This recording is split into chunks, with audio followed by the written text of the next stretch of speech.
Hey everybody, in today's video I'm going to rank the Beatles' US albums. Their albums that were released on Capitol Records and a couple that were released on VJ as well.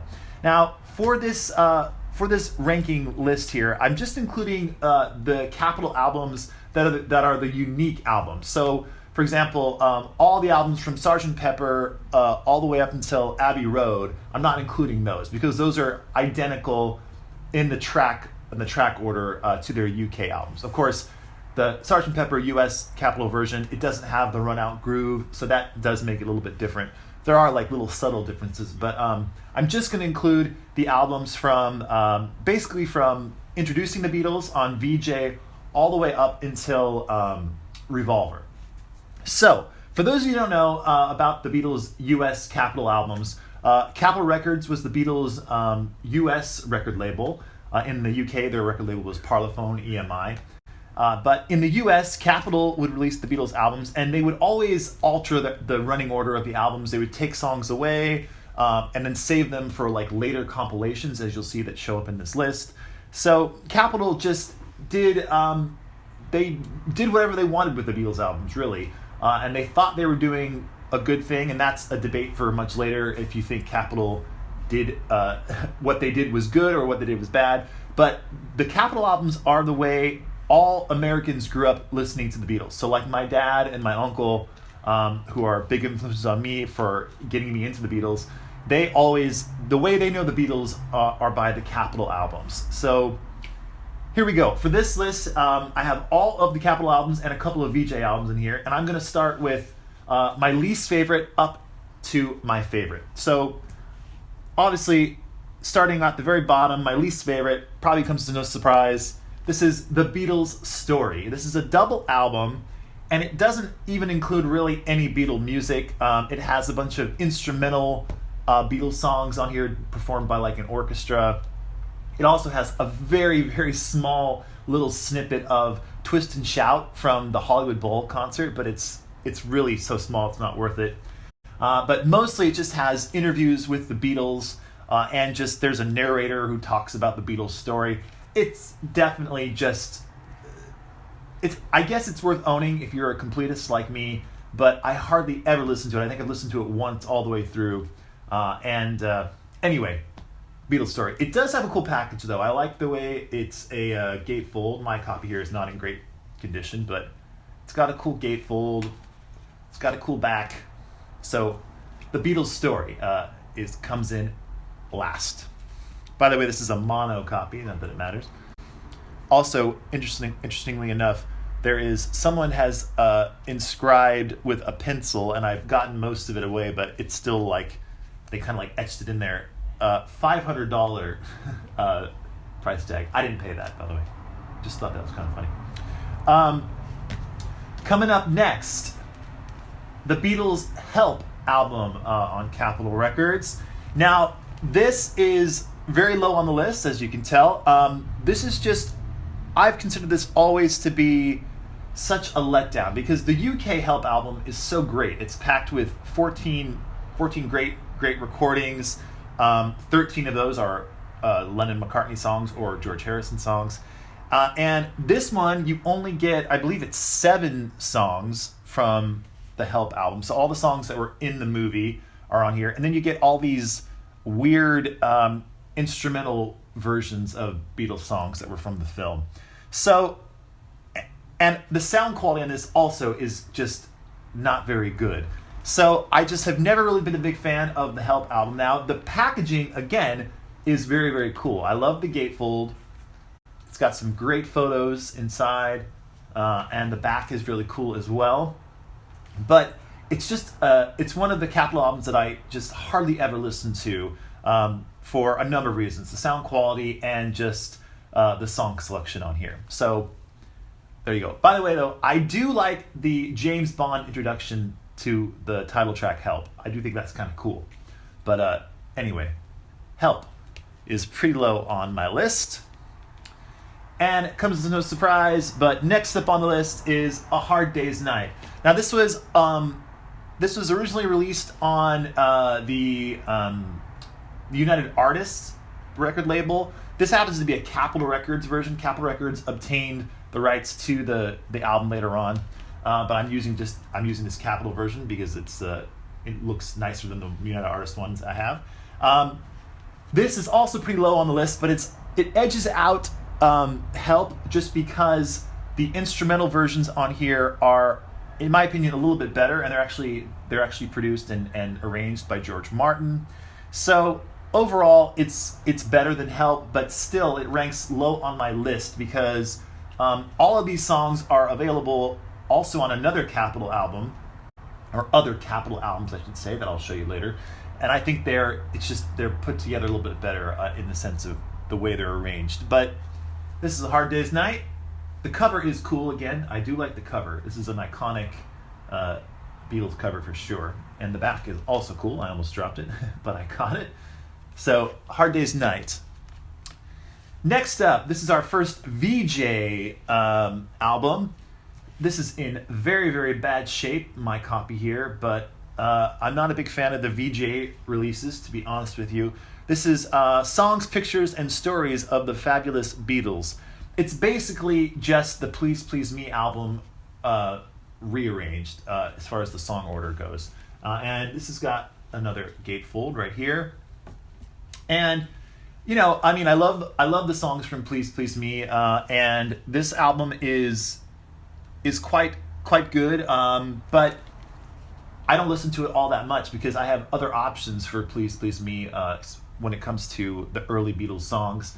And as you'll see later on in this video, there are other albums that are almost identical to this. So this one is low on the list for that reason.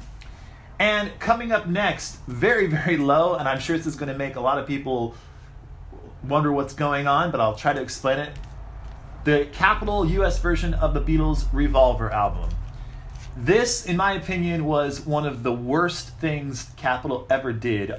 They took out 3 John Lennon songs from this Revolver album. They removed I'm Only Sleeping, Dr. Robert, and Your Bird Can Sing, which are arguably 3 of my favorite songs from Revolver. They removed those, so you only get really 2 John songs on this album now. You get She Said, and Tomorrow Never Knows, both amazing songs, of course, but it really, really, I think, ruins the album. And of course, the rest of the songs are great, but as far as Revolver packing that just amazing punch, because in my opinion, I think Revolver might be the Beatles' best album. That's a hard thing to say, of course, but I just love Revolver. So for me, it was... I remember growing up, I grew up with the Beatles' 1987 CDs, of course, and Revolver was the first one I ever owned, and I loved it and listened to it all the time.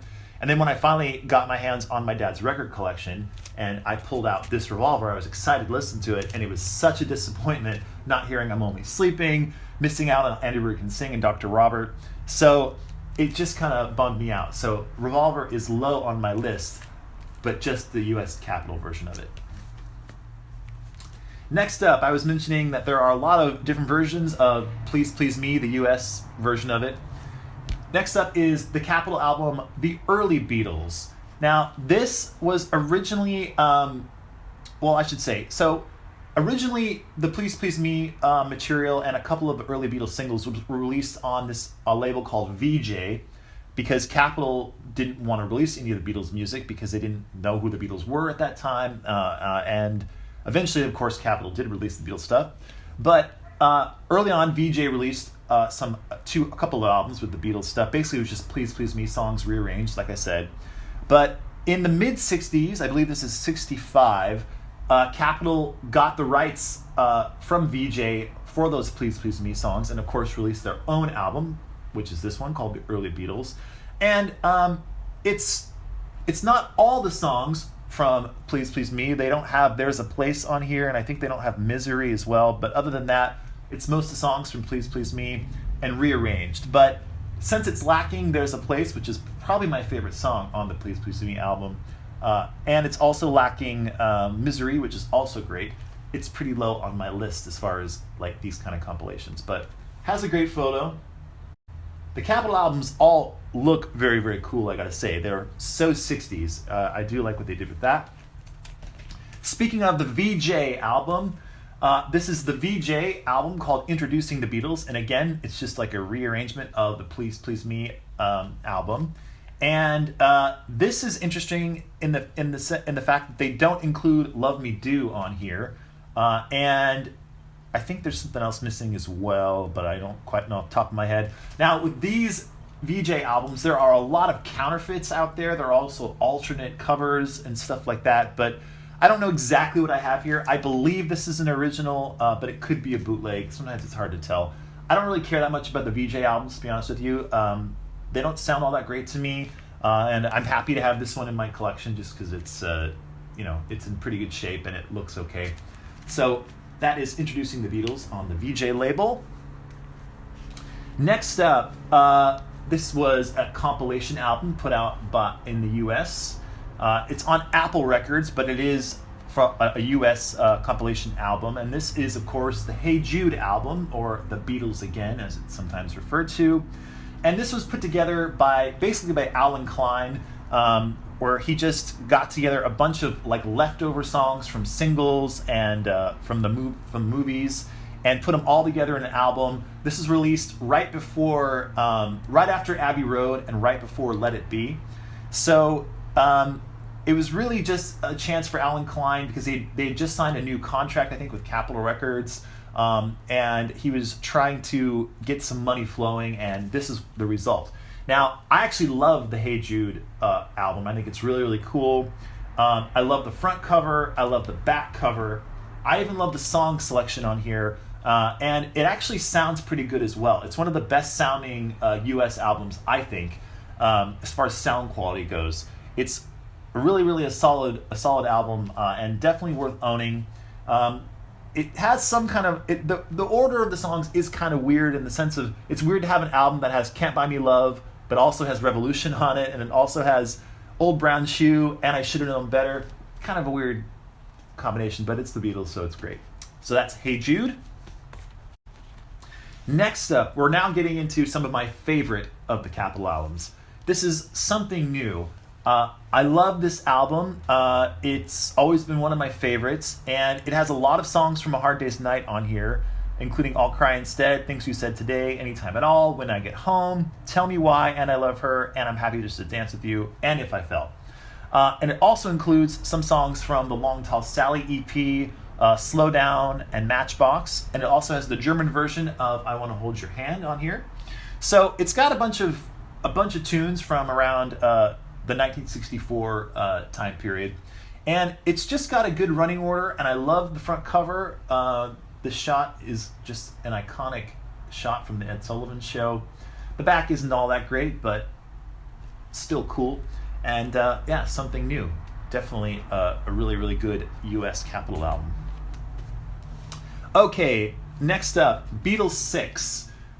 This was an album that it was the very first Beatles album, the US Beatles album, that I was aware was completely different from any of the UK albums that I knew about. And so it was also an album that my dad didn't have in his collection. I believe my dad and my uncle were like a year or two apart, so they grew up together and they each bought the Beatles albums. So of course, one would buy one album, one would buy another album. So when my dad ended up with his record collection, he didn't have Beatles 6 in it.